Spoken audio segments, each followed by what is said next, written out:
Bonjour, je m'appelle Mathieu Marano, coloriste chez Cineground à Montréal. Aujourd'hui, on va voir comment on a fait l'étalonnage de Hygiène sociale de Denis Côté avec Look Designer dans DaVinci Resolve.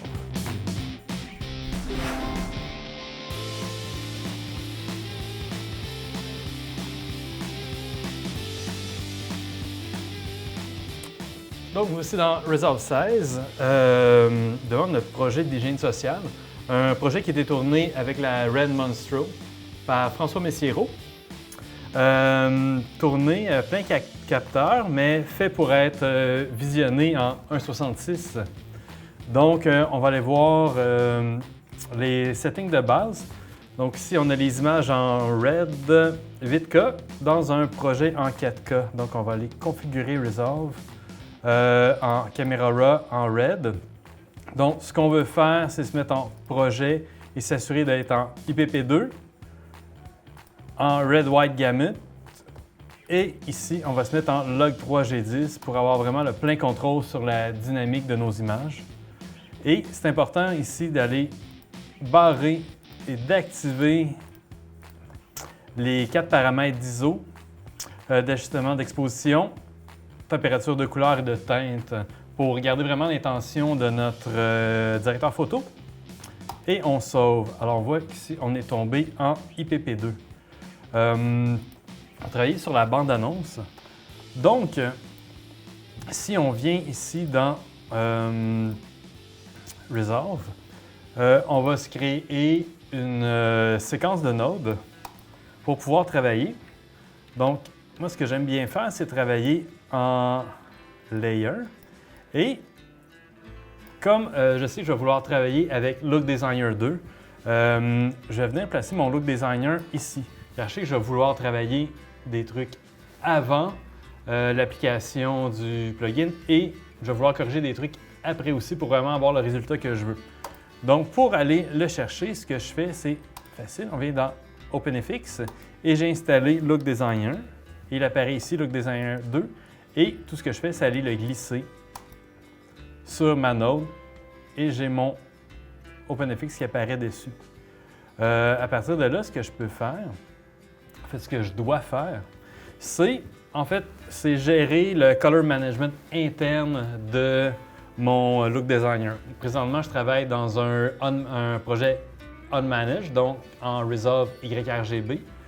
Et je vais aller dire à Look Designer quel est mon profil de caméra. Donc, moi, je travaille en Red IPP2, donc ici, IPP2, Red White Gamut RGB, qui est mon espace couleur, et le Log 3G10, qui est mon log. Donc, je sélectionne et automatiquement, il a appliqué une transformation de cet espace couleur-là vers mon Output Color Profile, qui pour aujourd'hui va être du Rec 709 pour qu'on voit bien ce qui se passe à l'écran. Mais j'aurais pu choisir de rester complètement en Red White Gamut et de travailler dans un Scene Referred comme ça. Mais moi, je choisis d'utiliser Look Designer pour faire ma conversion de mon log à mon espace de visionnement. L'avantage de Look Designer est bien sûr la gestion et l'émulation des pellicules et non pas une émulation comme on est habitué, mais vraiment d'avoir un véritable workflow de développement de pellicules et de travail pellicule jusqu'à la fin. Donc, on a plusieurs outils. Ce qui va vraiment nous intéresser, c'est ce qui se passe ici dans Negative Option. Donc, c'est possible avec Look Designer d'aller choisir une pellicule de tournage, donc un négatif. Donc, nous, pour ce qui nous intéresse, pour avoir fait des tests, ce qui nous intéresse, c'est d'aller choisir un négatif. Et si on va complètement en bas, on va choisir le Kodachrome 7294 Reversal. Donc, comme c'est une pellicule Reversal, bien, en théorie, on n'a pas besoin d'aller chercher une pellicule ici, un print stock. On peut garder ça et c'est exactement ce que je veux comme résultat. Donc ici, on a mon log et ici, j'ai mon résultat. Je peux même cacher ça ici pour avoir une meilleure image. Donc, ici, j'ai ma pellicule avec les caractéristiques de mon Ektachrome qui est apposé dessus. Donc, à partir de là, ben, j'ai une image. Il y a des trucs que j'aime moins, il y a des trucs que je vais vouloir travailler, et il y a des... mais c'est quand même une pellicule qui a des caractéristiques très fortes. Alors, ça me permet d'aller rapidement à travers mon projet parce que c'est quand même assez restrictif comme proposition de couleur, mais quand même beaucoup de saturation comme on voit là. Donc, ici, je vais aller travailler en amont sur ces 3 nodes-là pour pouvoir aller travailler l'exposition et retravailler mon tournage pour avoir un résultat que je veux à travers l'Ektachrome. D'ailleurs, je vais nommer cette node Look Designer. Il faut fermer cette palette-là pour l'instant. Et là, je vais aller travailler mon image, donc en faisant une petite balance de couleurs. Donc, je vais y aller à la souris. Je vais faire une petite balance vraiment. On veut, surtout pour les ciels, on veut pas de chaleur dans nos nuages. On veut quelque chose de bien froid pour après ça aller chercher nos skin tones et pouvoir les faire transpercer toute notre image. Donc, comme on a des images très larges avec beaucoup de détails, on veut vraiment pouvoir aller chercher l'attention sur nos personnages. Et comme c'est des longues prises pour ce film de Denis Côté, alors on veut vraiment maximiser tout le jeu de nos personnages, leur visage et tout. Alors voilà, donc j'ai fait une base et comme on est beaucoup en paysage, on a beaucoup des lignes horizontales et ça nous permet de pouvoir bien travailler des zones. Donc la première zone que je vais vouloir aller travailler, c'est l'herbe en bas. Donc je vais aller ici. Et quand je travaille des lignes horizontales, en fait, j'essaie de la couper un peu et de ne pas utiliser des ronds, des carrés. Je vais vraiment y aller à la main, essayer de faire des trucs pas trop réguliers, des formes pas trop régulières. Donc ça, c'est la première chose que je vais faire. Et après, ben, je vais faire une autre forme au niveau de ma node 3. Donc ici, je vais quand même la nommer, désolé. On va l'appeler herbe. Et la deuxième, on va l'appeler ciel. Et dans le ciel, on veut vraiment se garder une belle densité puis un bon contraste pour donner beaucoup de caractère à nos nuages. Donc, on va prendre encore le Power Curve et on va aller se faire un masque au niveau du ciel. Puis je vais pouvoir l'ajuster après sans problème.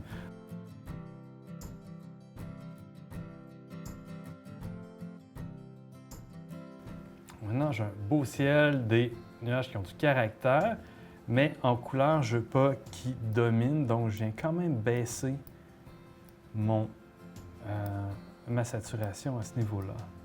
Attention. Si vous remarquez, une des caractéristiques de Hygiène sociale, c'est que pour ajouter au mode du film, c'est qu'on a tourné avec un filtre fait à la main, avec rien de moins que du KY, qui nous donne des beaux flous comme ça, puis que tantôt on va les bonifier. Donc, je veux avoir du détail dans mon herbe. Donc, il y a 2 façons de faire ça. Ici, j'ai ma couleur. J'ai vraiment la couleur de l'herbe que je suis allé chercher. Là, je vais aller travailler son détail, puis je vais lui donner une espèce de texture plus argentée. Donc, je vais faire un outside node ici et que je vais mettre en possible. Je vais travailler dans la même zone, mais pas avec les mêmes outils. Donc, je viens inverser mon key. Ici, on voit que les 2 nodes sont pour l'herbe. Et je vais l'appeler herbe contraste. Donc ici, pour donner du contraste sans jouer sur ma couleur, je peux utiliser ici les primaires, mais seulement en luminance, qui est la force du RGB de Resolve. Donc, voilà. Donc, je vais faire sortir les pointes argentées de mon herbe. Et là, je vais vraiment aller travailler le softness de mon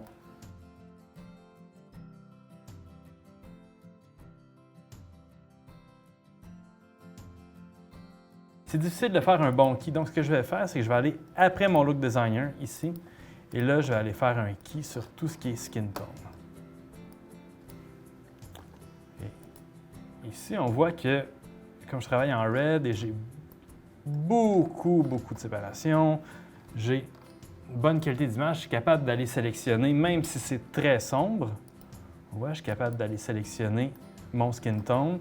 Je vais ramener quand même, on voit, je suis capable de chercher juste le skin tone de mes deux personnages. Et là, une fois que ça c'est fait, je vais revenir en contexte et je vais essayer de les éclairer un petit peu. Juste avec mon Live Gamma Gain et leur donner un beau skin tone. Nice. Et je peux voir que avant, après. Si je fais jouer, ça va bien. Donc, je peux même chercher un peu. Je peux déboucher un peu plus. Voilà. Donc, tout ça. Alors ici, j'ai la base du look de mon film. Après ça, on vient découper pour chacune des scènes. Donc, ici, on a fait un look dans Look Designer. On va voir si on prend ça et on va l'appliquer sur d'autres images. Donc, ce que je vais faire, c'est que je vais sauver. Je vais faire un grab still dans mon gallery qui est ici. Je vais aller sur une autre image, disons ici, et on va voir si on applique la même chose, si on a à peu près le même résultat.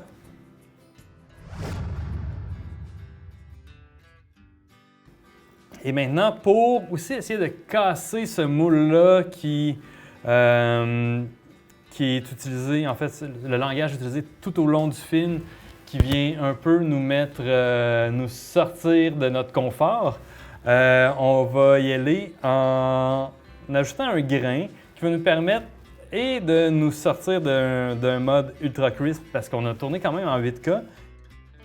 GrainLab, c'est un autre plugin de ColorLab. GrainLab est ici. GrainLab, contrairement à d'autres plugins qu'on utilise ou d'autres outils de grain qu'on utilise, en fait, ne vient pas se coller par-dessus notre image pour ajouter du grain, mais vient s'appliquer sur notre négatif et nous permet de bien... En fait, ça permet au grain de bien évoluer à travers toute la chaîne d'étalonnage qu'on a. Donc, comme si le grain avait été généré au tournage. Donc, ce que je vais faire, c'est que je vais carrément venir mettre une node au début de mon... Je vais fermer ça pour avoir plus de place. Donc, ici, si j'ai mon... Je vais mettre ma node qui est au début. Je viens mettre mon GrainLab dessus. Et la configuration est très simple. Pour GrainLab, d'abord, il veut aller se coller sur notre négatif, en fait, sur notre pellicule de tournage, ou notre fichier de tournage, parce qu'on n'a pas tourné vraiment en pellicule. Donc, on vient dans la Camera Selection choisir c'est quoi le gamma de notre fichier de tournage. Donc, nous, c'est du log3g10. Et là, l'émulation de pellicule vient se coller au gamma, donc vient très bien s'intégrer à notre image. Après ça, on va choisir si on travaille en 4K. Donc, on a un petit bouton ici 4K. Ça vient quadrupler la résolution de notre grain, en fait. Donc, nous, présentement, on ne travaillera pas en 4K. J'aime bien la texture du 35 mm 400. Donc, je vais garder cette texture-là. Et après ça, bien, on choisit notre émulation de grain.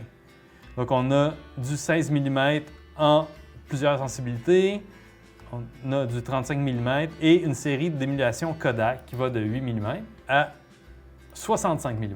Donc moi, j'ai quand même gardé le 35 parce que je trouve que c'est... En fait, pas le Kodak, on voit, si on fait jouer le Kodak, on voit qu'il est quand même très sale.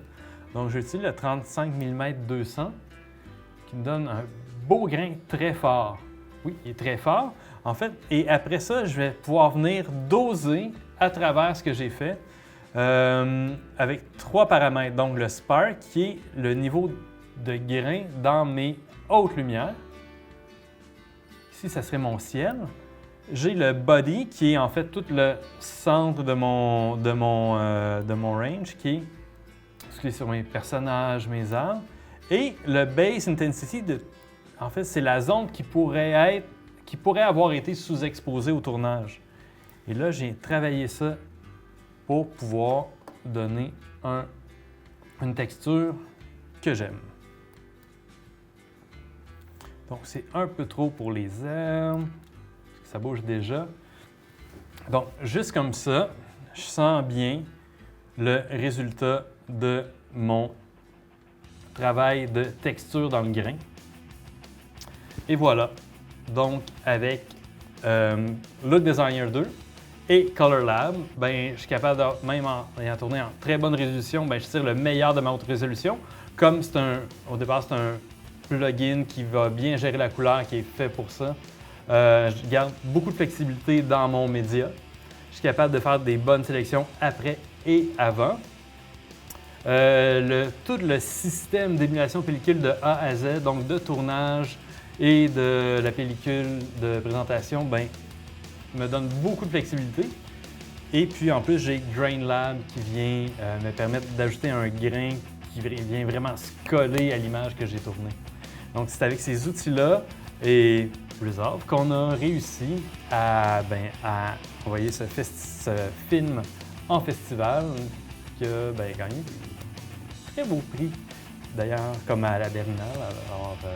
Alors, je souhaite que vous vous amusiez beaucoup avec ces outils et j'espère que vous avez passé un bon moment. Alors, sur ce, bon étalonnage!